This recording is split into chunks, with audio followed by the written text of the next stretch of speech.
my picture here on the slide. On the slide is Erica's, I think. Yeah, Erica, is your slide. Meena, you can't see anybody? No, I just see myself. I don't like it. I want to see you guys. I felt like I was with you guys. We're lucky we get to see you. Welcome this evening. Thank you for joining us. Thank you. I don't know if you can see me. Who am I speaking with? Sorry, it's Caroline. I'm up at the top, but I don't No, I can't see you, Caroline. Oh, okay. I don't know why. There's a button down at the left-hand side saying start video. Did you do that?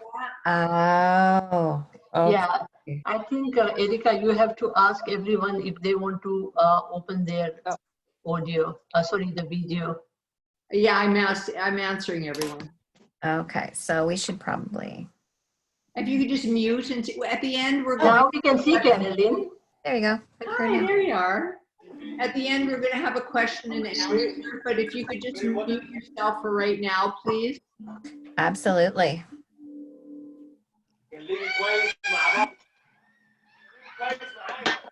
Hey, can you please mute yourself?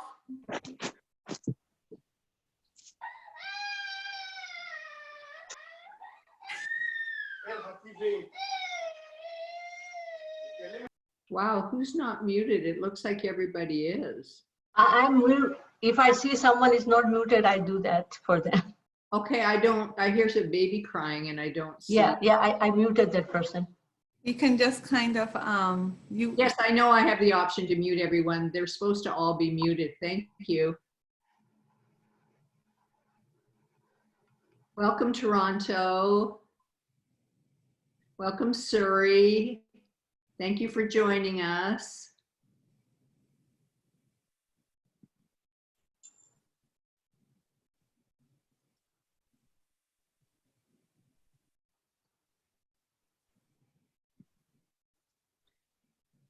Can you please mute yourself when you get on?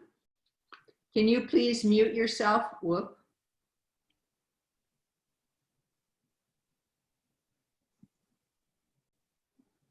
Welcome, thank you for joining us. Can you please mute yourself when you get on?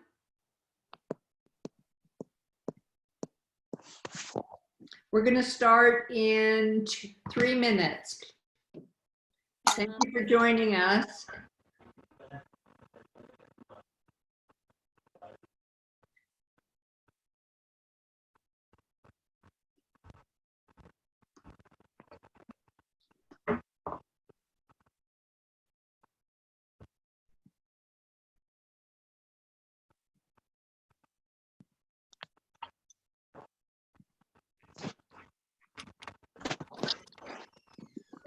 Uh-oh.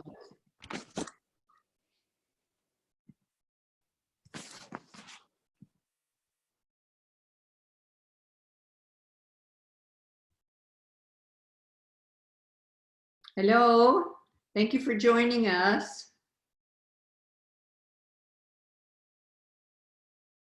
Can you please mute yourself? okay. We will have a question and answer period at the end.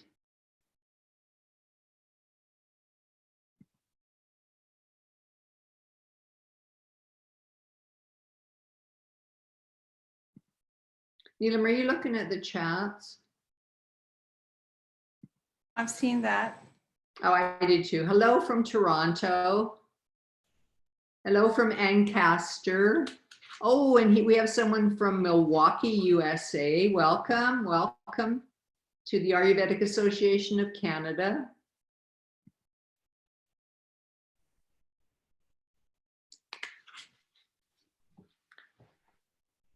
Good evening. Can you please mute yourself when you get on? Thank you. We will have a question and answer period at the end.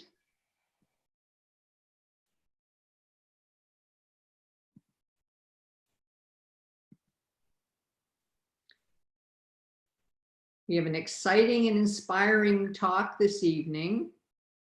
I hope you're all ready for it.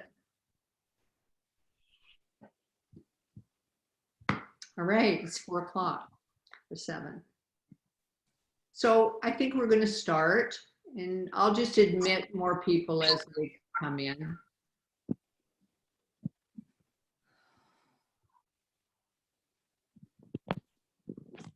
Hello from Montreal, Edmonton. Wow, this is really wonderful.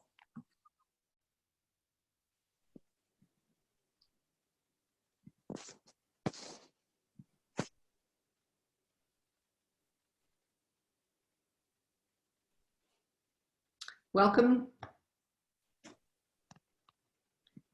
Welcome to our webinar. Can you please mute yourself? Whoop.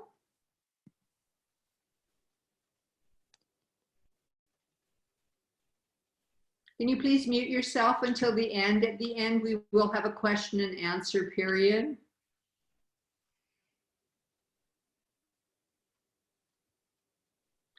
Neelam, why is there 3 Ayurvedic Association of Canada people in here on co-host?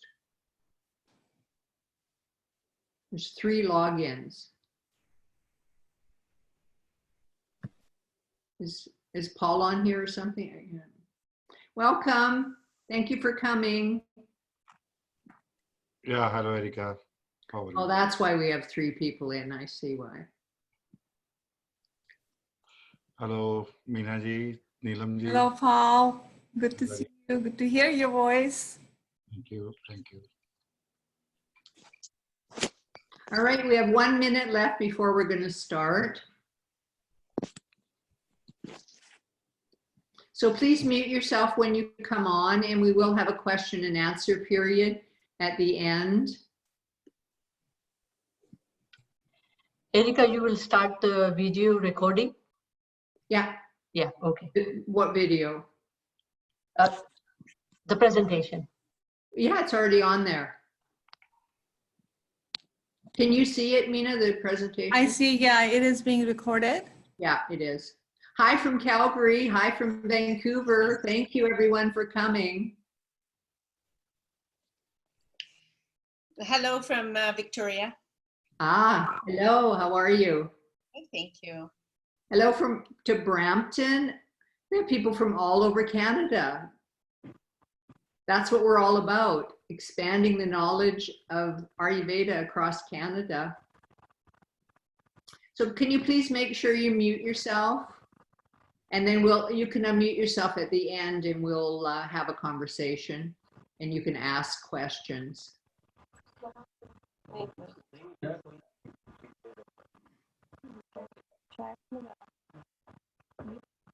All right, somebody's not muted. Hi from Windsor, Mississauga, Toronto. Awesome. Thank you for coming and joining us. I'm Erica, by the way.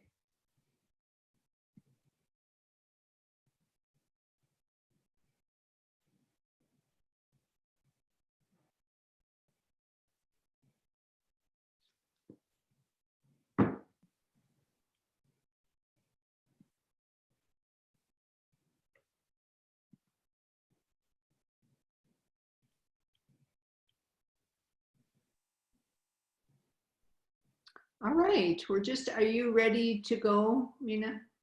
Yes, I am. Am I pronouncing your last name correctly? Meena Puri, yes. Puri. Right, great, thank you.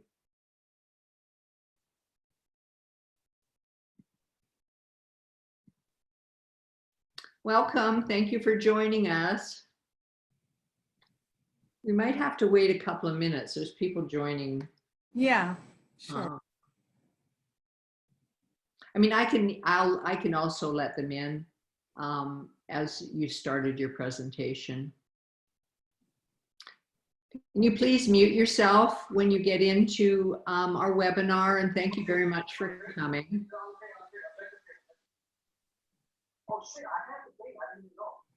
Hi there, it's Manju. Hello, thank you for joining us.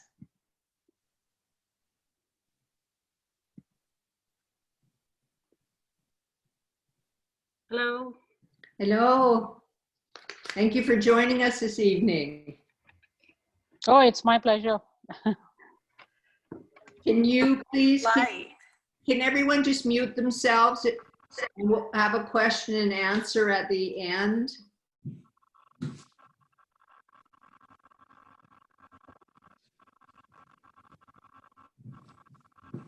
Welcome.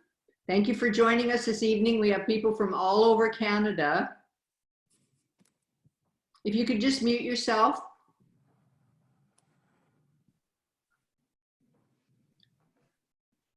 And if you'd like us to know where you're from, please. Oh, Peterborough, welcome. Ottawa, welcome. I'm from Toronto. Welcome from Toronto. Thank you for joining us this evening, spreading the word of Ayurveda.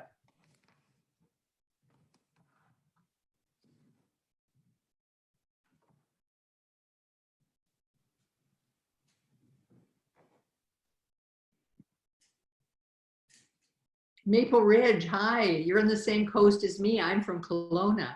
So thank you for joining us.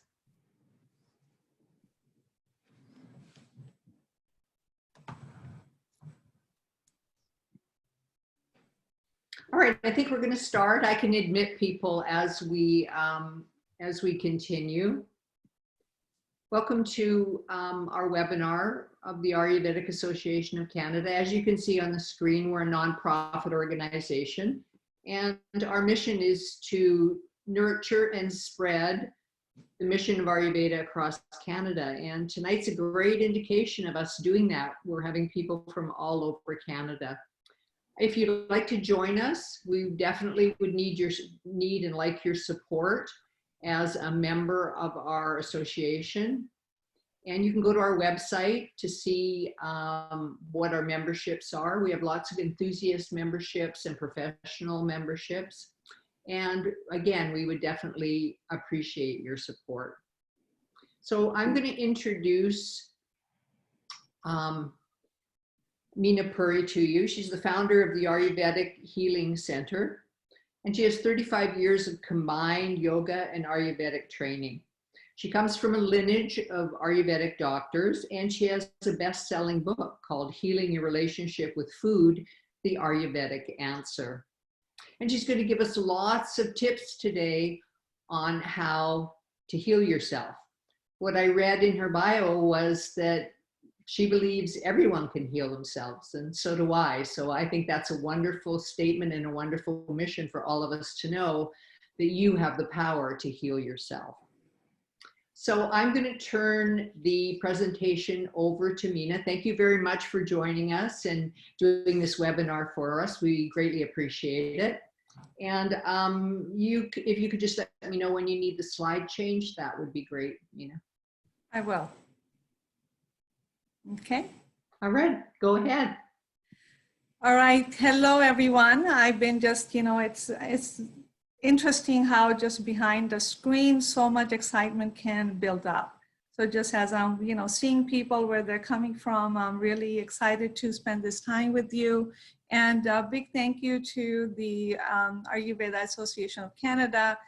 And they very promptly moved this conference to online.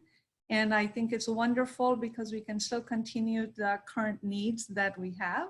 So I picked the topic healing because that is where my passion and my I've been kind of led to that area of Ayurveda. I've been called to do that. So that is my passion. And as I picked this topic, we can talk about this topic endlessly. And we can go in very, many directions because it is a topic that is, bottomless and is very vast. So I try to compact it in what I believe can be the most vital information in today's time that can really help us not only navigate these times, but to come out on the other end feeling stronger, feeling more complete, feeling more whole. Next slide, Erica. Hang on. And okay, so, just start with, again, like Erica said, I've been teaching yoga for over 25 years. And prior to that, I actually am a certified public accountant, so that kind of got saturated. And then as I was practicing yoga, teaching classes, I started to share nutrition, and I started to do just a lot of counseling. People just came to me under the guise of yoga, under the yoga teachings. I, kind of counseled many people, for the lack of a better word, and I needed to do something more, something bigger, because I was seeing the needs of my students change. And then I was led to Ayurveda, which I had totally forgotten. I disconnected from coming from India. I thought it was just something, it never came to my mind. I thought, well, it's just in India. And I really need to do something. Should I be a medical intuitive? Should I this? And then a friend said, oh, have you looked into Ayurveda? And I thought, well, really, it's here. You can study it here. And that was it. And then I knew that that's what I was meant to do. And so I've been practicing Ayurveda for over 10 years. And, as we, Ayurveda, when we first start, it is again, such a big and a vast topic that there's so many different directions, so many different ways. And as I started to practice Ayurveda, people would come to me for nutritional advice, for, aches and pains, or for hypertension, or to get rid of medications. And, we will go through the whole consultations, and they'll go home, they'll come back, and then only to find out that, they weren't able to do the recommendations that I was suggesting. And it's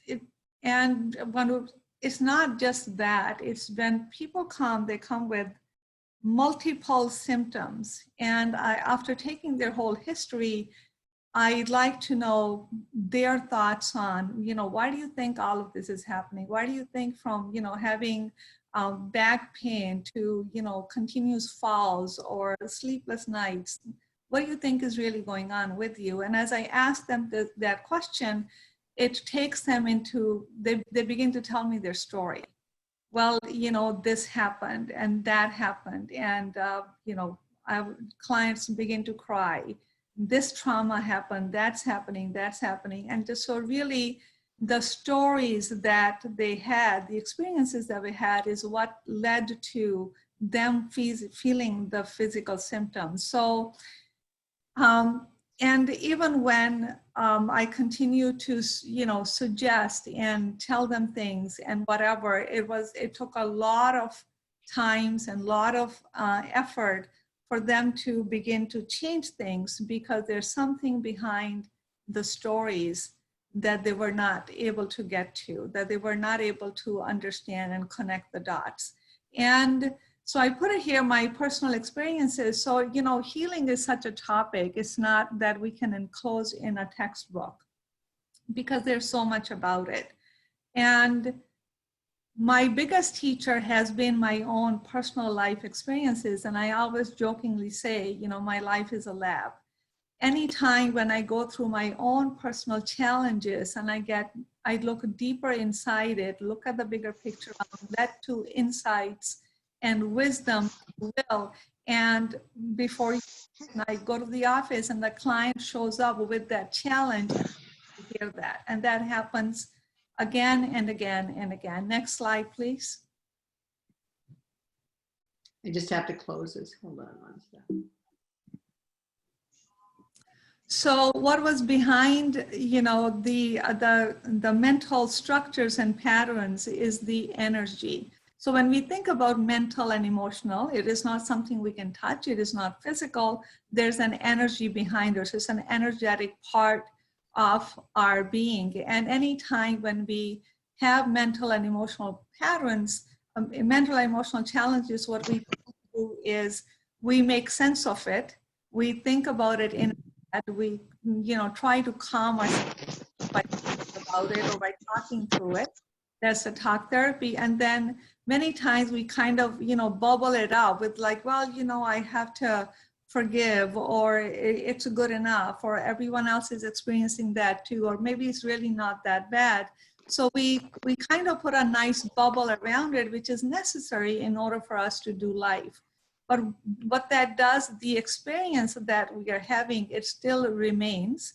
And then even, I put the word transcendence because even in meditation, I'm a long-term meditator, and in meditations, we transcend. We move beyond the body, we move beyond the mind.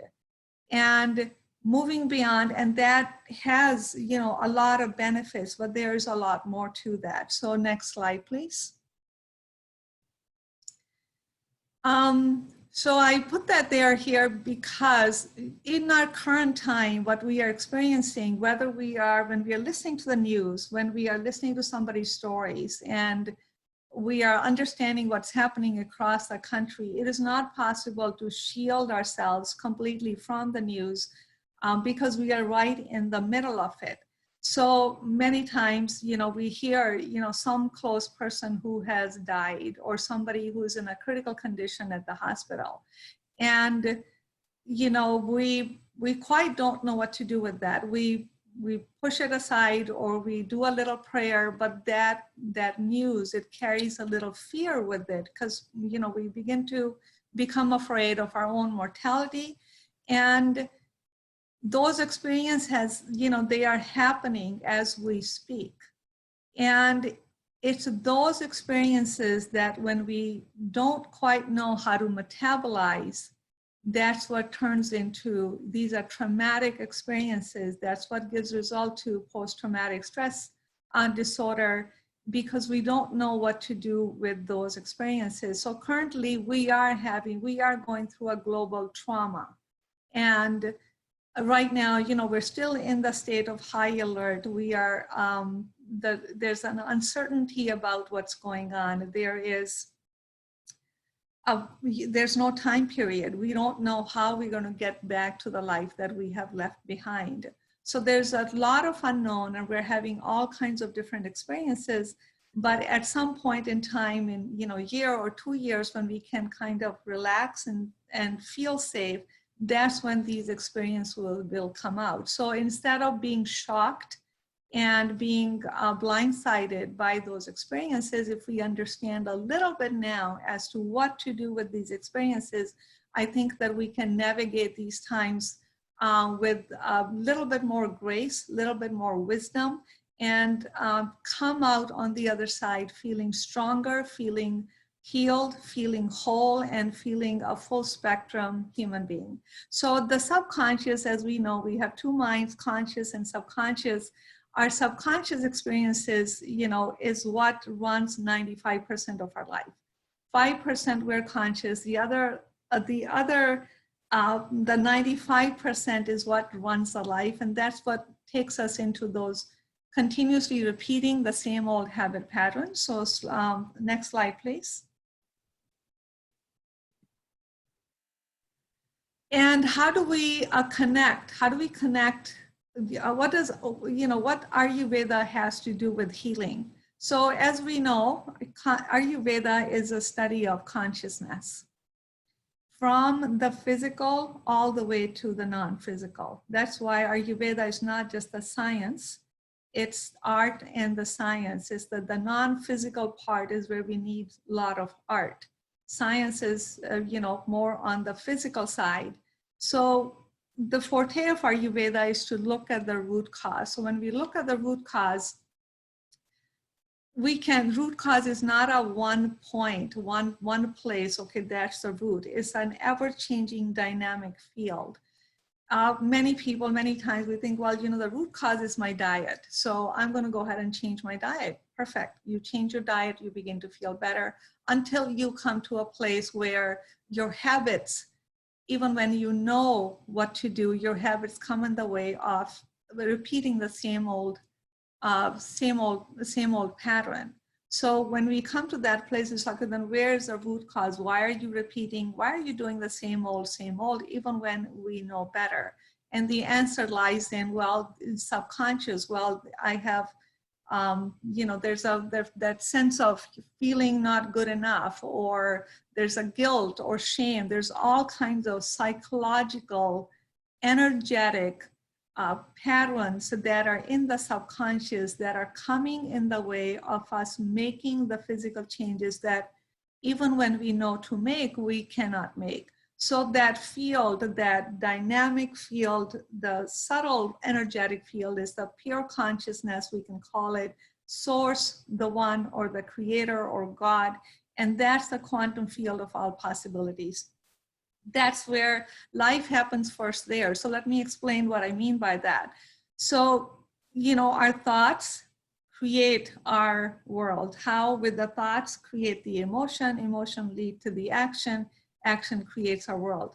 But the problem here is we are never tuned enough that we understand. We are not tuned into our thoughts. So we think, well, I was just walking and all of a sudden I just fell. And it's just not possible. It can't happen that way. But there's a thought that's going on. Maybe you are thinking about something and that thought has led to the fall, but we don't see the thought. So we just think, oh my God, I'm just doomed. Every time I pass over there, I fall. But no, there's a thought behind it. There's an energy behind it. And it's our consciousness that can make that subtle field, the plane of all causes, come to life. And when we bring awareness to it, that's how we can create the life that we want. So in Ayurveda, we don't just talk about health. Ayurveda is not about, you don't have symptoms, you're healthy. And it explains it in such a beautiful way. So when, patients come to see me, nothing is wrong, but everything is. Well, nothing is, they can't figure out what is wrong. They don't have any diagnosable disorder. The finances are fine, the relationships are fine. Well, what is wrong? There's a big psychological burden that they're carrying, and they're not understanding why, even when everything looks okay, they're not feeling okay. So behind, the symptoms, there's a story. And if we can understand the story, if we can understand everybody's journey, if we can heal the story, we can heal the body. So health and healing in Ayurveda is one and the same, because health is not just about lack of physical symptoms. Health is really becoming a full spectrum human being who is aligned with the creation and is able to serve the purpose, serve what they're here to do. So next slide, please. And so if we look at this, pandemic, I write for this magazine and on a monthly basis. So in the current situation, I'm always trying to give them some points, and that, can help so many people. And I cannot, it's because there's so much wide range of experiences that we are having. One piece of advice is not sufficient. It's almost, we have to look across the globe and understand how many different type of experiences people are having and what is it that they need at that time. So when we look at, why it is that it's the same virus, same thing is happening across the globe, but everybody is experiencing differently. The reason why we are all having different experiences is because the state of our nervous system is different. So when I talk about the nervous system, that's what stores our past, our energetics. That's the nervous system is the seat of consciousness. So that's one of the reasons when we meditate, we are cultivating the nervous system, we become more conscious. That's one of the reasons that when we, rest, or we do a lot of self-care or self-love practices to soothe the nervous system, all of a sudden our mind awakens, we become more aware. So at this time, whatever was left unresolved is what's showing up now. And the same thing I can say about the illnesses and the physical symptoms that we have is whatever the physical symptoms is that which we have not resolved in our life, and it manifests in the body. So now, because we are in this big global pause, it's almost like, we don't really even have to work hard to learn. It's right in front of you. The learning is right in our face if we can just open our eyes. And there's no mercy. People are having from, extreme despair to feeling really elated. And some people are healing and spending a lot of time with their families. Others are finding themselves alone and fearful. And some don't know how the heck to, what word to, what name to give this experience, or what is it that they are supposed to do during this time. So this is the time where everything that the state of our nervous system and everything that we have not resolved, it is showing up. It's becoming intense, and it's going to yet become even more intense. And this is what I'll walk you through as to how to navigate that which is showing up for us. So, but we do have a time. It's such a perfect, it's an extraordinary time. You know, spring is in the air. You can see little sprouts and blossoms coming up, and we can wipe the slate clean. So it's not about wiping the slate clean as if we are forgetting the past. Rather, it is learning how to be with the past. How are we going to change the story of the past?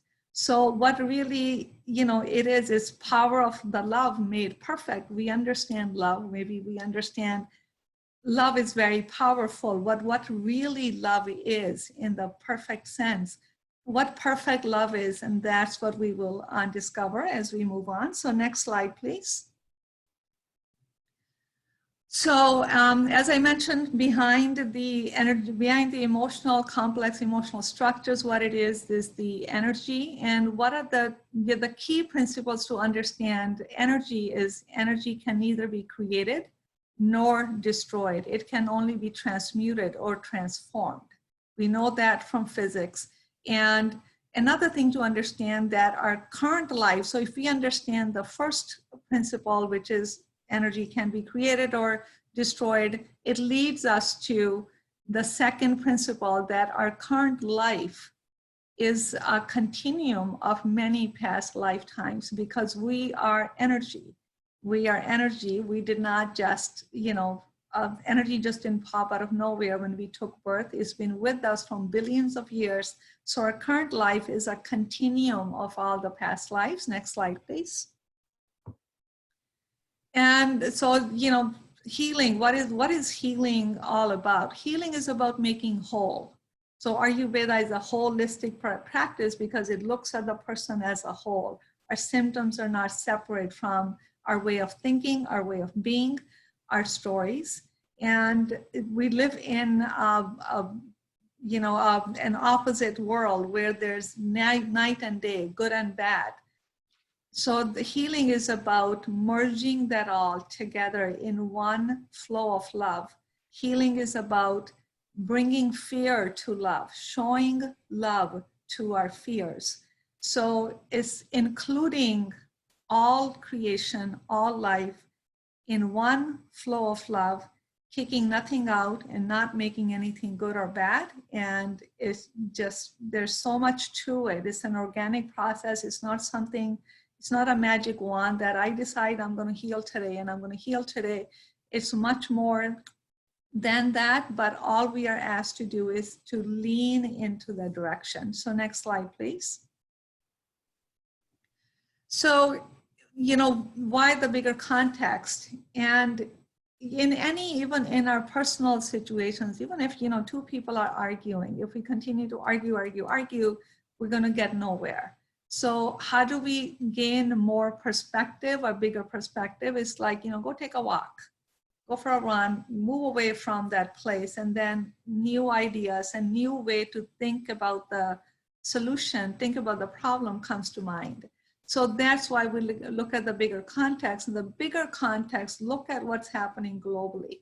I don't have words for it. I'm awed and inspired. I'm speechless at what's happening in the world and what we are asked to do. We have to look at the bigger picture, because that's where we're going to get the guidance. We can't solve the problems from the level of the problems. Just like when we look at the physical symptoms, somebody comes with, you know, I have digestive issues. Yes, we have to go deeper than the digestion. You know, the food, we then have to go deeper into the emotional, the energetics, and the chronicity of the condition, and all of that. So we need to go deeper than just our day-to-day personal things. Well, I don't know if my business is going to be up and running again. I don't know, all of a sudden I don't like my relationship. How am I going to live with this person, that person? My kids are driving me crazy. And who am I supposed to be during this time?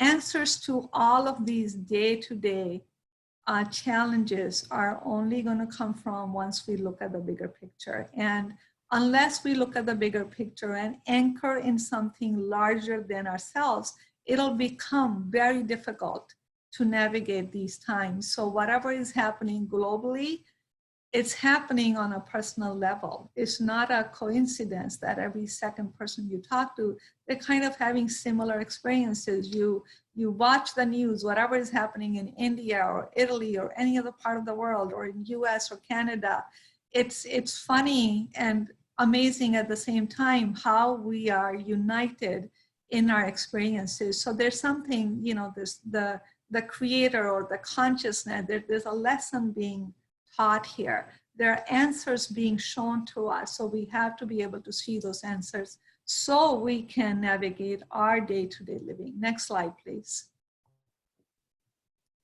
And how we have handled, a lot of our challenges. And there's no judgment here how we handle anything really, because we got to do life.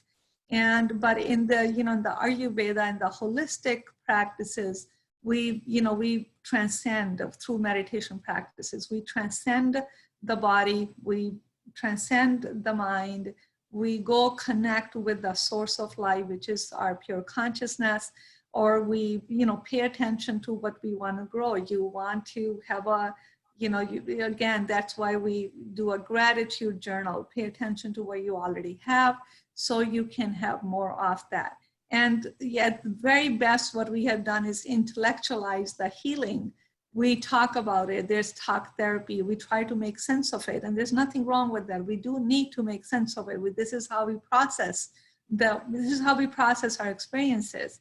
But I think underneath all of that, because we really don't know what else to do. We don't really know what else to do. And fear is a very big factor, just like it really is about love. The other side of love is fear. Fear gets disguised in a lot of other emotions.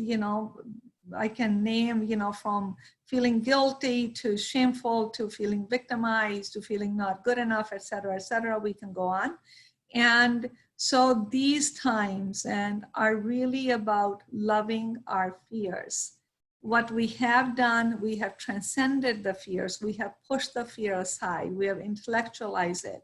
But what is really needing is the fears need to be brought to love. So it can become part of love because it is. It just is the other side of it.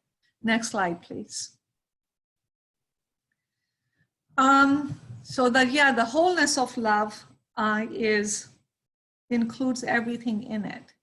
It's not just all the, the glorious love, joy, excitement, but it's the not so glorious, the anger, the pain, the suffering in part of love. That's the only way to get rid of suffering, is to bring it to love. And so this is the second one, is really an important thing to see. We can't heal that we can't see. So look at what we are seeing in the world. We're seeing all kinds of things. We are seeing an outpouring of love from outpouring of hatred. We are seeing, we're seeing all kinds of things. I can't even, it's a whole spectrum. So we can heal it. Whatever is showing up, whether it is, the political or the controversy, or there's a conspiracy, is there the deception, it is all showing to surface so we can heal it. Not so we can, talk bad about it, not so we can judge it. And if we do that, we will be stuck in the same old.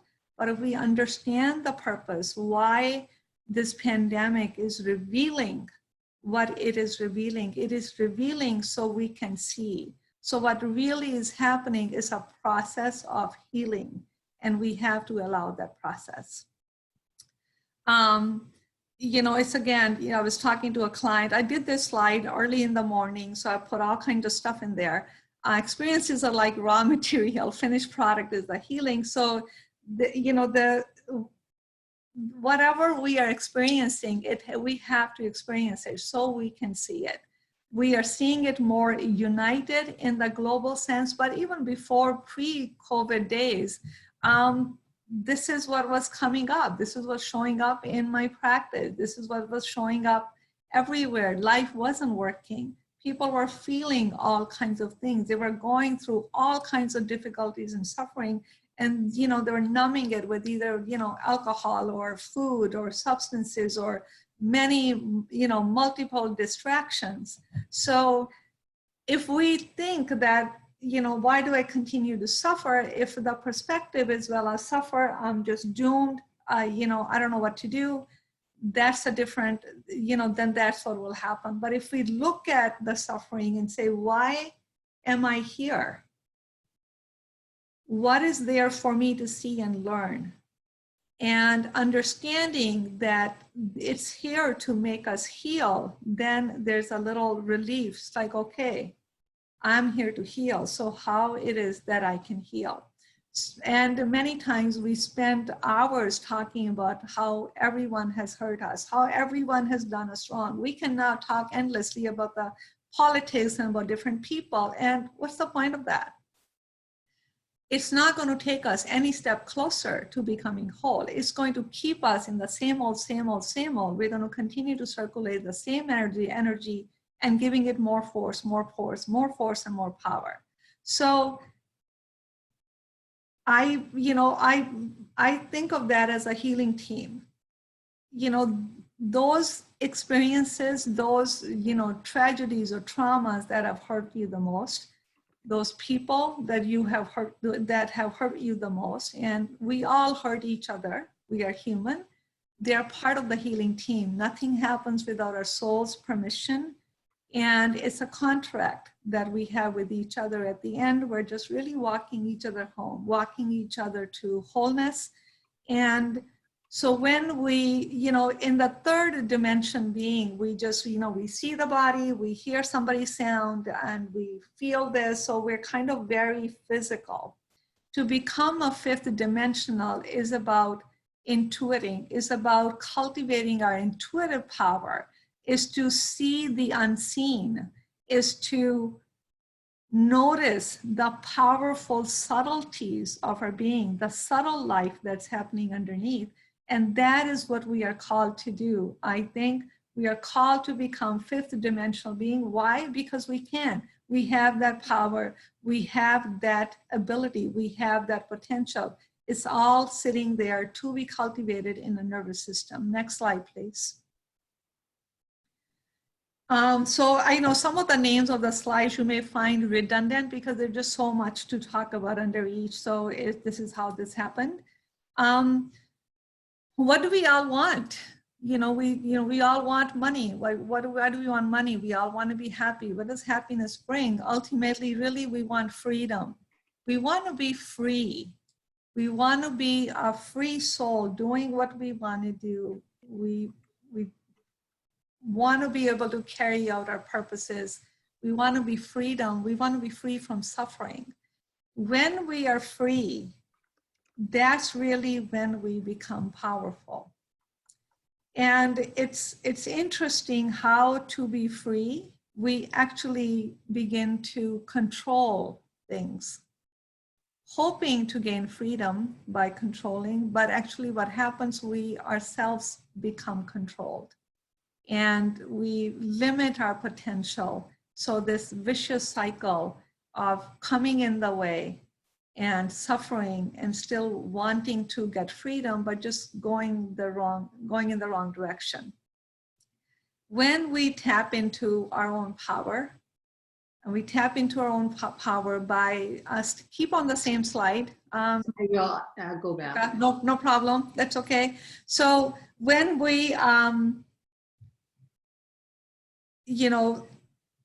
when we align with that part of us, which is larger and bigger, So remember, the universe isn't the universe. It's not the globe, the physical. The universe resides within us. It's that non-physical part of us. Like God is in everyone. Everyone is God. Everyone is divine. It's about aligning with that part of us.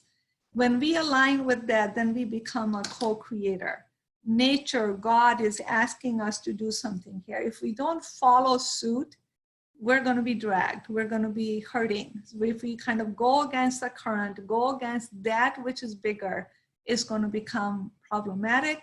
That's when we can harness the power of the universe to do what we are here to do, to evolve, fulfill our purpose so we can be of service to humanity. Now, next slide, Erica, thank you. Okay.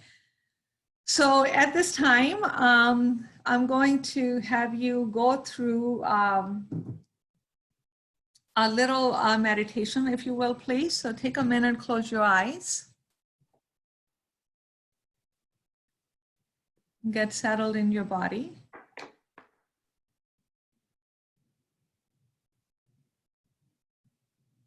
From hips down to your feet, become heavy. Lean into the back, relax the shoulders.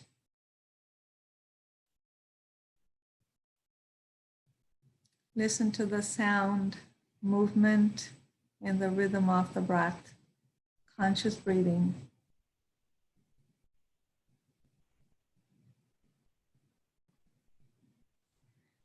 Whatever you notice in the body, in the mind, just allow it to be and ease around it anyways.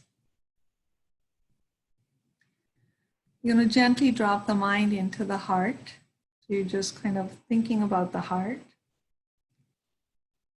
And I'm going to take you back to that time of inception when you were in your mother's womb.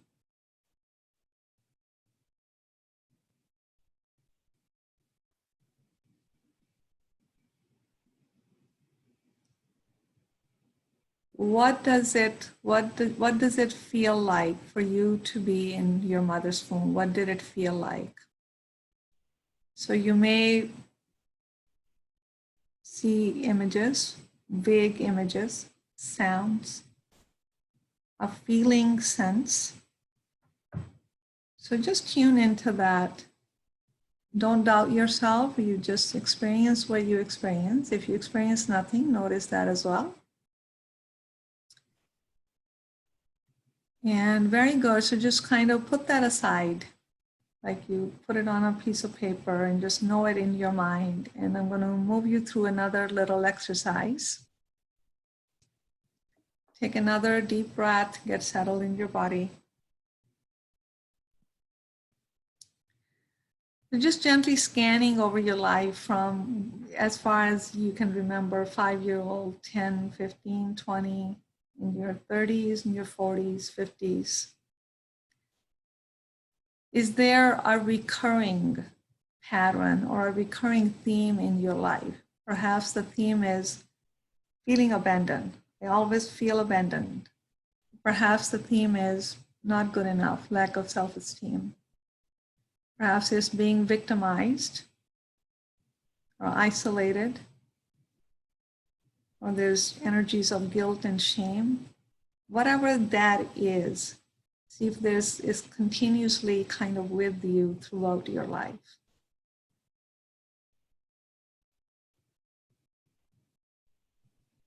You may get one, more than one, most people do, but whatever comes to your mind, whatever comes into your awareness, go ahead and put that, become aware of that.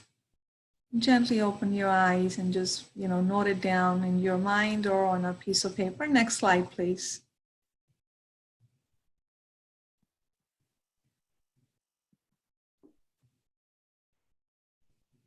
So I put, you are the key to set yourself free. The biggest burden we carry are our thoughts in the head. So mind is a tool. So I put that there for lack of a better word. I said it can either be a tool, it can be a tool for us to feel, experience what we want to experience, or it can be a place of torture. torture is when, you know, we get stuck on a thought pattern and we continue to dig a deeper hole for ourselves. And so understand that, you know, mind is energy. These are the energies. That's okay. You're okay, Erica. We can continue. We're just kind of get swirled into that way of thinking. And what we really want, we don't want freedom from these energies. We're not seeking freedom from pain because that's what got us here in the first place. When we are seeking freedom from pain, we push the pain away. We don't want to do anything with it. What we want to do is to free the pain, is to free the energy of the pain. And how we free that energy is by, you know, is bringing love to it, and that's what we'll work with. So you are the ticket to your freedom train. So that's how, when we understand the nature of the mind, understand how to use the mind as a tool to serve your highest purpose, then mind really becomes a beautiful, wonderful thing. But if personal choices matters right now, if we go by default, we're going to sink into a hole. So you have to choose. You have to make a choice to look at what's happening globally and look at what's happening at you personally in a way that is going to open you to that which is the highest possible. Okay, so we, you know, the yoga word is union. It's the highest yoga is to unite all parts of your being. We have parts of us that we like. We have those hurt and broken parts of us. The highest yoga is to really integrate all of that and become a whole, full spectrum being. Next slide, please.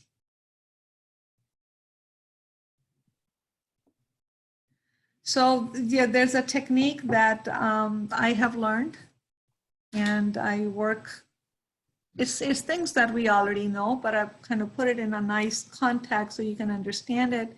So the 6A technique is awareness, is being aware of what it is that you're feeling. So again, expanding the awareness by many ways, like, you know, spiritual practices, meditations, and allowance is the next. That's a big deal. Taking a sip of water. So, because we don't allow, we want to be in charge, and we can't be right now. So there's a lot of hiccup here. So the second one is allowance and acceptance. There's another, you know, again, very, very, you know, difficult area for us humans who are very mentally driven. Acceptance, and the next thing is, that's okay, it's appreciation, it's understanding, it's appreciating your challenges, and then applying these principles again and again. And what happens when you apply, you become anchored in love, anchored in the bigger picture. So I'm going to take you through another meditation right now, and go ahead and take a minute to close your eyes.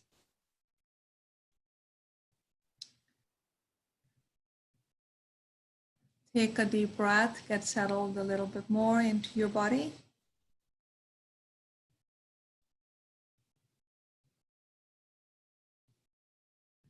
Gently drop the mind into the heart, and think about someone you love very dearly.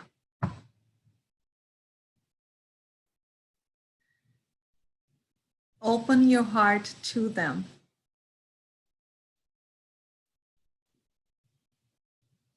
Tune into this feeling, this experience. Take another deep breath and kind of delete this exercise. Press the delete button. No pun intended. Same thing, drop into your body, drop into the heart. Think about someone you know, dislike very much, that you can't stand. I'm sure we can all think of one person or two. And see if you can open your heart to them.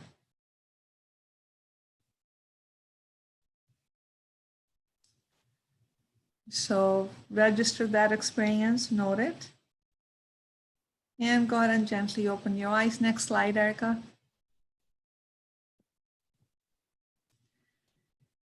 So now I'm going to walk you through the 6A meditation that we just talked about. So go ahead and take a minute to close your eyes.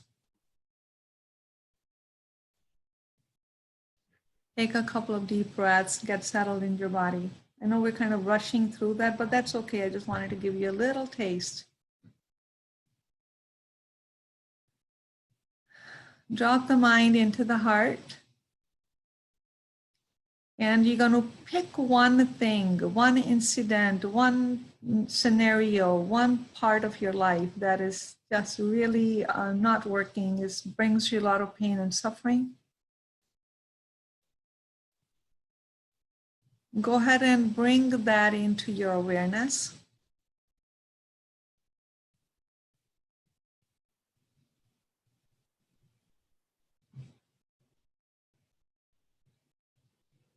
You may begin to see, the images, the sound of that, the taste, the feel, the touch. So however and whatever shows up, more than one thing may show up, that's okay. Just allow this to be expanded in your awareness.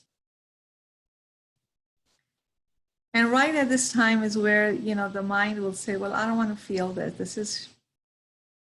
This is not what I want to feel. So the little bit of resistance will show up. Notice that, and don't resist the resistance. Just allow yourself to feel this, however you feel it. Whatever the mind is telling you, allow that as well. Just step out of the way, let it all happen. And just gently move into acceptance, accepting that this is my experience. It is mine, I own it. Just like this is my hand. This is my experience, it's part of me. Accepting that, making it yours, taking responsibility for it. So it's never about what happens to us, it's what we experience about it. Because that's where our power lies. Our power lies in taking responsibility for that, what we experience. Now go ahead and open your heart to that what you are working with, just like, and you know the feeling, how it feels to open your heart with the prior exercise. So go ahead and open your heart to it, to that pain, to that suffering. Difficulties will arise here as well. Notice that and continue to open your heart. Don't worry about what it means. So imagine you're just flowing love to that part of you which did not feel like love, to that event, that painful thing in your life. You're flowing love to it. And see if you can find something good about that experience, like an appreciation. It's because of this experience I ended up here. It's because of this experience I am this kind of a person now. It's because that learning from that experience is who I am, that I am becoming. And just to, make just a gentle mental note that to apply this technique anytime you are having an experience. And if we continue to apply this technique, that's how we become anchored in love. Why do we want to be anchored in love? Well, what else are we here to do? We're here to be beacon of love. Next slide, Erica. You may gently open your eyes, please. So this is just for fun. As I was doing this, these slides, I copied them from another presentation, and this slide happened to be there that I didn't do anything with. So, Ayurveda diets and doshas, and what's the Vata diet, Pitta diet, Kapha diet. So I was just being funny. So it's like really the diet for these times, for every type and every disorder, is love, L-O-V-E. Let that sink in. Next slide, please. So self-love is really about personal responsibility, is loving that inner child. No matter how old we grow up, there's an inner child. There's an innocence. There's an innocent child within each one of us. And not everyone got the mother's and the father's love the way we want it to get, because it's not possible. You know, our parents leave their handprints on us. So it's really, as we get into adulthood, is to love that inner child, is to grow that little child up and make the child feel safe. Mother wounds, that's just, you know, another topic. It's a continuum. We carry energetics from our mother, from our father as well. We carry the energetics from prior lifetimes. Next slide, please. So these times are asking us to change direction. We are, you know, outwardly driven people. We look for solutions outside. We look for someone else to tell us what to do, what to eat, where to go, everything else. And so really, these times are calling us to change direction. If it wasn't more obvious by us being quarantined, then, you know, the parallel to that is it should become obvious that we need to go inward, inside ourselves, not outside of ourselves. And I put the direction down because we live in the head. So I want you to, you know, the direction is a down, drop into the heart, the feeling level, then even drop down into the belly. That's the place of being. That's where we have a connection to the source. So we're moving from thinking to feeling, and that's how we're going to become fifth dimensional human being. We're not escaping or indulging. What we tend to do is we swing from one extreme to the next, because frankly, it's a clear direction when we are in the extreme. We either, you know, don't want to think about our troubles, and because we know how to do that, or we just keep talking about our troubles and keep circulating the same energy. The difficult place is in the middle, because it's a gray zone. We don't know how to be. We don't know how to be during these times, and that's what we're learning. Next slide, please. So in the full spectrum of love, it's not just, you know, flowers and chocolate, although that's wonderful. It's not about, you know, love, joy, and happiness. It's really bringing the pain, the fear, the anger. The darker side of love is showing that, bringing that to love. Our pain is what's ready to know love. Our fear is what's ready to know love. Underneath all anger is a pain of not being enough, not being, you know, connected to the source of love. So it's honoring all life, honoring all parts of yourself. That's the point of darkness. The darkness comes here to show us that it needs to be brought to love. This is what fuels our purpose. This is who we are. Next slide, please. So if not, you know, I meant if no now, then when is really meant to be if not now, but it's kind of, you know, same thing. If we say no, that we're not going to do this now, we want the same old, same old, same old, you know, that's a problem. You know, remember the same old wasn't working. So we don't want to come through this. I don't have words for these times, because they're equally tragic and equally, you know, extraordinary. There's just so much going on. If we are not kind of capturing what really is happening and what's being asked of us, you know, I think that we need to be asking that question. Otherwise, there's a flow here. We will be dragged. That leaves bruises. So we want to understand, why are we here? Why is it that you or soul decided to experience these times in 2020? Ask that bigger question. We'll get the answers. And when we align with the bigger flow, that's when we open the channels for heavens or consciousness to flow through us. That's how we anchor heaven on earth. Heaven is not a place somewhere in the unknown. It's on earth. It's up to us to bring that into the earth. So we can all live in a love-based realm, not a fear-based realm. It begins with each one of us. We don't need for anyone else to start. We're like, well, that person isn't doing it. That person isn't doing it. You do it. It begins with one person. Change begins with one person. Change begins with each one of us. When one person starts, you know, remember the array of light has much more power than a room full of darkness. And so we don't need a lot of light, but we need some of it. And that's enough to end the darkness in the world. Next slide, please.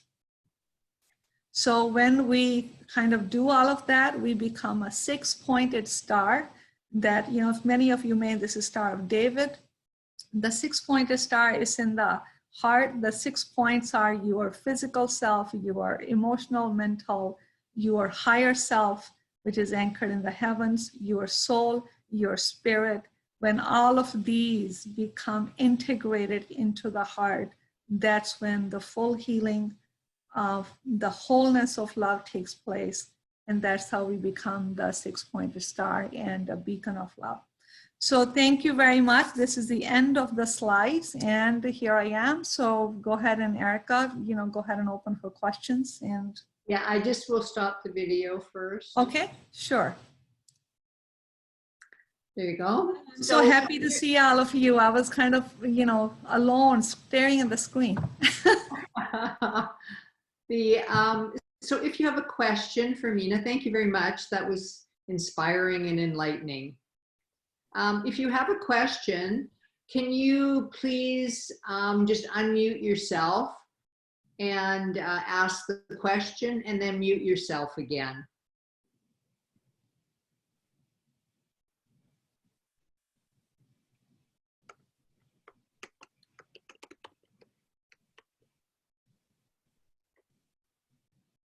I have a question.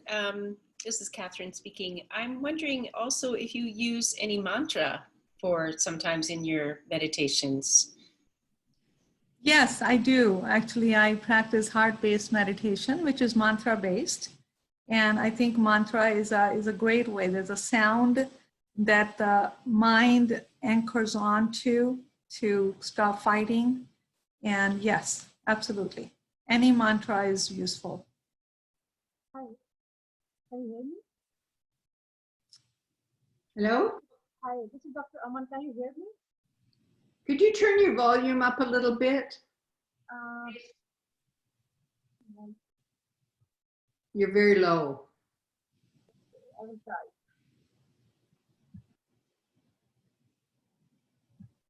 Is this okay? Can you hear her, Meena? A little bit, I can. I'll try, yeah. You'll have to talk. Can you talk loud, please? A little faint. Can you hear, please? I heard that. What is the question? The question is, like, in one of the slides, you explained like from third dimension to fifth dimension. Please, can you explain it for me again? How it works? Sure.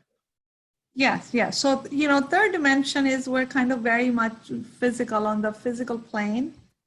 And that would be like, I mean, I have, pain in my back, for example. So we keep looking in the back. We look, we do yoga, we do stretching, we rub some balm on it, but we really don't look deeper into the energetics of it. And, intuit into, maybe every time I talk to this person, my back, I get a back pain. Every time I have to go see this person, my back hurts. And so we don't relate it to beyond the physical. So the fifth dimension really is about cultivating your intuitive abilities. And so you can connect the dots. When you connect the dots, you have a bigger platform. You can see more. More answers are available. There's a lot more on that, but that can be the simplest way that I can explain that to you. Okay, thank you. Thank you so much. Sure. Hi, Meena ma'am. My name is Venkat. I do have a question regarding starting on the slide. I saw that there's so many members. You have Ayurveda enthusiast, Ayurveda student, and all that. I'm more interested in learning, some of the Ayurvedic techniques or different types of things which I can learn as a student as a part-time. So is this the right forum to ask the question, or like where do I seek those? Where do I seek? Well, I can answer you briefly, but there's much available. Wherever you are, look for Ayurvedic practitioners or Ayurvedic doctors. Sometimes they take on students that they mentor and teach, and you can look also under Ayurveda schools. And Ayurveda now is they're broken. Ayurveda has so many different things that there's like Ayurveda lifestyle coaching. And, I think that if you're just learning it for personal, the best way some of my students learn is to become my clients, because then it becomes very real for them. And so they are learning, but they are, kind of bringing their life and their self into it. So the best way to go is, find a practitioner close to you and work with them. and you know, tell them that your focus is, you know, to be a client, but to learn more, so they, you know, begin to teach. And my practice is very much teaching oriented, because it is about teaching people so they become more empowered. Does that help? Yes. Okay. Yeah. Thank you so much. You're welcome.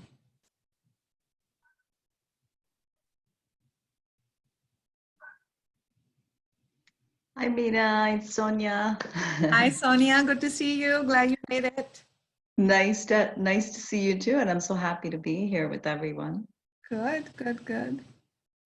It was a beautiful presentation. Thank you so much. This was wonderful to hear on the topic of love. And you know, when I think about it from my practices of Kundalini Yoga, we had talked about 2020 being the year of the heart and love, and you know, you were bang on that it's all about love this year. So thank you for sharing that. And you know, Good. being so you know some of my background being the Ayurveda chef training that I did last year, and you know, you talked about the diet, and you said it's all about love. and you know, I was thinking about, like, we were taught when we were there, you know, bringing in the love into the food that you're cooking, bringing in thoughts of all that love and creativity when you're doing that cooking. Yeah. Did you add something more to that? For the diet? About the diet, yes. You know, that's, you know, one of the, you know, that's why we don't go to drive-through windows. Yes. Because the love is missing. And that's why, you know, the grandmother's recipe, you just can never duplicate, no matter even if you put all the ingredients, because the love is there. And, you know, we don't want to undermine this, the big factor love, because that's actually what nourishes us. And so, you know, there's a, you know, a big known thing in Ayurveda eating is that if you're angry, please don't eat, because your system is saying, you know, I don't feel like it. You're digesting that emotion or whatever. You're not going to be able to enjoy the food. So I say to that if you are angry, or if you are feeling, you know, sometimes, you know, when you're cooking, you're pissed off at your husband or your kid, just like, I'm not making you food. I'm so sick and tired of doing that. So it's normal to do that. But I think once we know that we can quickly shift, like, whatever you are offering to someone, it's not just food. There's prana, there's intelligence. You are infusing your energy with it. And that's what's just most nourishing. So it is really good to know that. So when you are preparing meals for your family, for your loved ones, you know, even if you're mad at them, love them anyways. That's wonderful. Thank you. Oh, you're welcome. Okay, I have another question here from Subro. You can hear me, right? Sure, I can. Yeah, so this might be an off topic. Can I ask something about this association in Canada, which might be not related to whatever you told today?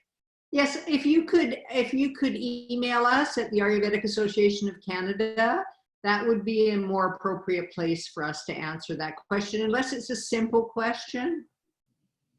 Yeah, the question is very simple. Is basically, I'm very curious, as Meena said, that we are trying to spread the news everywhere, and so that people get benefited, right? And so I'm just like curious to know the political side of it, like how much we are, like as an association, you guys are moving forward so that the insurance companies can actually like take this head on, which means that if the general people can go to an Ayurvedic doctor, they will be covered through insurance. So that is a political thing, I know, but how far you are in that path, because this is where Ayurveda is like, I think, struggling throughout the world.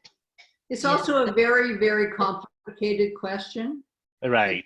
It's not, we're very new, Ayurveda is very new to North America. And if you look at other natural healthcare practices like chiropractors and different practices like that, it took them years to be able to be accepted by the kind of government standards of what's going on.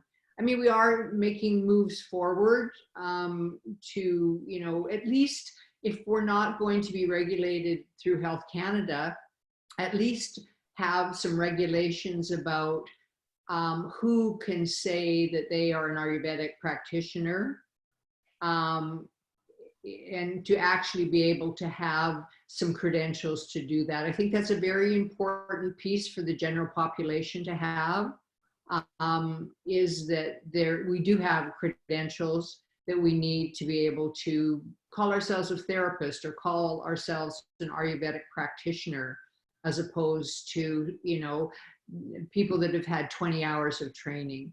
So that is one piece that we are definitely looking at. The other piece, I think, will probably be years out. What, Neelam, do you have anything to add to that? Yes, I would definitely try to say something about this. That one thing that is needed for the Ayurvedic medicine to be covered by the Health Canada or by the federal, by the provincial medical boards like Fraser Board, for example, in BC, what it requires is the association to have a members, at least membership of more than 2,000 members. And when we have a strength in the community, then we can go to the insurance company, more and more insurance company, and say, why don't you cover these expenses? And so it goes first on a private level, and then it goes on the provincial government level, where Ayurvedic medicine becomes an registered alternative medicine, which is right now, it's just a natural healing therapy, but it's not an alternative medicine like homeopathy or chiropractic. So in order to do that, we need to have a stronger lobby with Health Canada. And we are in process. In fact, I have myself met with the Director General of Health Canada, and we have presented our association that we did it in the beginning. And that time we had about 200 members. But so that is the forum right now. This is the time we want more and more people to join us as an enthusiast, as a practitioner, as an allied members, as a educators, as a healers. So when we have a strength in the membership, we can again go to Health Canada and say that Ayurvedic Association is the face of Ayurveda in Canada. And then we can have increased memberships and we can present ourselves to the insurance companies. One thing we did since we started this organization was to able for the practitioners to get insurance. Before that, there was no insurance available for Ayurvedic medicine. So now any practitioner, Ayurvedic practitioner in Canada can have third-party liability insurance up to $2 million. So that's what we have done. So this is the first step. So that is only with one insurance company. Now we want to go to more insurance companies. We want to go to the provincial government. We are registered in 5 provinces right now. We have to be covered in, we have to have a representation in all the provinces in Canada. So that's what we are looking. With these webinars, that's what our intention is, to spread the message of Ayurveda, create awareness, create a strong community support, and then we can move forward with that. So that is the intention. This is our second webinar in the series. We will have at least 10 webinars every Thursday. Please join us. Please send your comments or your, if you are a practitioner, if you would like to present, please let us know. And so we are looking for more and more people to join hands. And these webinars are free for people to attend, but for Ayurvedic Association, we have to cover our expenses and things like that. And so we are looking for more members to memberships and the revenue coming into Ayurvedic Association. So we need support, we need financial supports, we need sponsors, and we need volunteers to take this association ahead. So please, I request every one of you, please become a member of Ayurvedic Association. We thank you so much for your support, and And we're looking forward to see you in the maybe the next webinar next Thursday. Anything else? Yeah, thank you. Does anyone else have another question for Meena? No, thank you for that information. Oh, you're very welcome. Thank Neelam. We are we are volunteer-based organization, and we directors are very dedicated and always looking for whatever we can do to bring this organization in support. When is the next annual meetup? I think you guys also do that, We right? normally have a Ayurvedic conference yearly, which was supposed to be May 9th and 10th, but due to all these things, so we have to postpone that. So if everything works out well, maybe in autumn this year, we might have the conference, but we'll see how it goes. Right now, everything is very uncertain. If you look at our website, it'll be posted in advance if we can open up and have the conference. So we have a Facebook page, so please join us. We have a Ayurvedic Association group. Join the group. Be our Facebook friends. Follow us on Instagram. Follow us on social media and support us. Thank you. I have a question actually for our presenter. Yes. I'm just thinking to myself, and I'm just wondering about your practice and how you use specifically some of the techniques that you used today. Do you use techniques like that with your clients, with your? Oh, yes. Many, absolutely. Okay. Yeah. So, go ahead. I mean, just what I'm learning is to become a practitioner is about, talking about the classical stuff of the diet and the doshas and the balances and the imbalances and, what recommendations to make for diet and lifestyle. But this is the essence. I think what you're talking about is the essence. Yeah, that's kind of where I go, and I do, and I, because I kind of, I always had a client yesterday from Florida. I'm like, okay, why do you think this is happening? She knew it. She just doesn't know what to do with this. So I take her through some practices. So we work in parallel. I gave her some dietary things to do, but now she has a bigger context. She understands why. And I will record some meditations for them. That's their homework that they can continue to do. I use many tools. I pull everything from my reservoir, and I think I kind of make them up because I can. And it helps them. So yeah, I do a lot of this work. Bulk of my practice is healing, and it's really spiritual counseling, for lack of a better word. It's really helping people shift, understand who they are, understand how to use these faculties given, and understand the energetics and how to view things differently, how to create mental shifts, how to create inner shifts. So because when we go deeper, we just need to stir something here. It changes everything. Because all of a sudden they're like, oh my God, I've been struggling with this all my life. Never somebody told me this. And all of a sudden their life makes sense. And I just take them into, they have everything stored in their body, in their memory. So I take them through practices that can pull it up and remind them. So when people understand what's going on with them, why it is going on with them, and this is what they can do, they get their power back. They're like, no, I'm not going crazy. Now I understand. My life finally makes sense. And then they begin to change things. Yes, absolutely. Excuse me, could I just, I think that is a very powerful question because of our mission to spread the word of Ayurveda across Canada.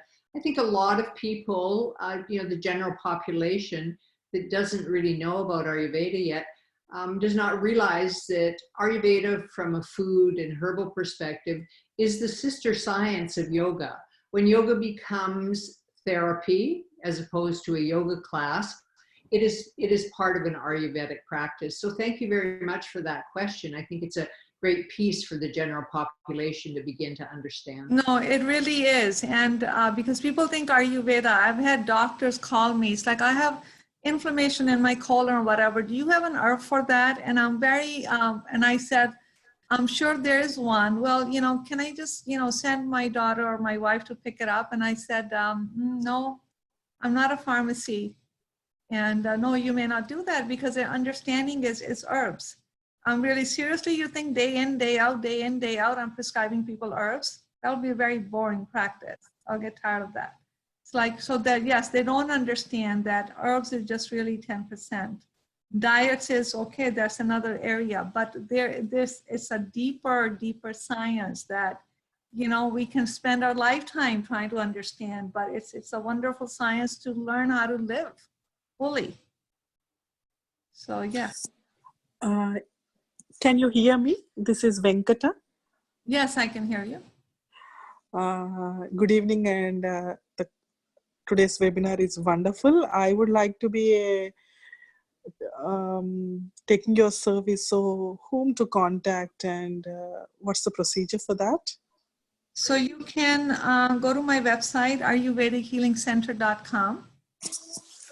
Okay. Under there's a tab called Healing Services. Okay. If you drop down, there would be a free initial consultation. Okay. And if you can just pop that up, click on that. It's a quiz which has 10 questions. It'll help you kind of organize your thoughts as to what's going on with you. So, and then you'll email it to me. Once I have the email, so I get a little bit of understanding what's going on with you, then I'll schedule a half-an-hour talk with you. There's no charge for that, just so we can both meet each other and understand each other. And once it feels like it's okay, I'm the person to help you, we have an understanding, then I schedule your initial consultation. So what I have is you know, packages for initial clients, and I have yearly things. So, you know, so the first thing is just to go to my website and fill out the free initial consultation. And once I have that, then we'll take it from there. Thank you so much. Thank you so much. You're very welcome. Glad you joined. Yeah. It's already 5:20. Are we going a little bit more, or we can close now? Well, I think we'll have one more question if there is one.